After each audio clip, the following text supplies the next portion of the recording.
The Titanic was filled with some of the wealthiest and most well-known people of its time.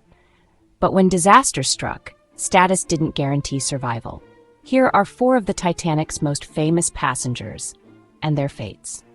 John Jacob Astor IV, the richest man on board. John Jacob Astor IV was one of the richest men in the world, worth over $87 million at the time, over $2.6 billion today. He put his young pregnant wife on a lifeboat but stayed behind. His body was later found, identified by his initials sewn into his jacket.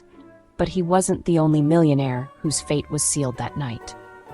Benjamin Guggenheim, the man who dressed for death. Steel magnate Benjamin Guggenheim refused to fight for a lifeboat.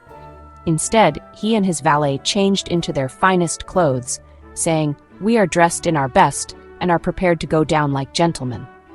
He was last seen calmly sitting in the lounge as the ship sank. While some accepted their fate, others fought to survive. Margaret the Unsinkable Brown.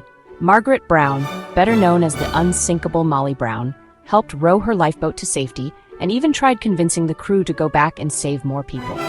Her heroism and outspoken nature made her one of the most legendary survivors. And then there was a passenger whose fate still remains a mystery. Isidor and Ida Strauss, a love story until the end.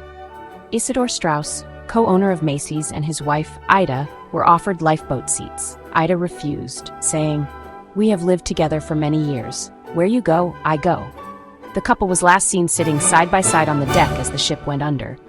The Titanic carried people from all walks of life, but in the end, wealth and fame meant nothing against the power of the sea. Their stories remind us of both tragedy and courage on that fateful night.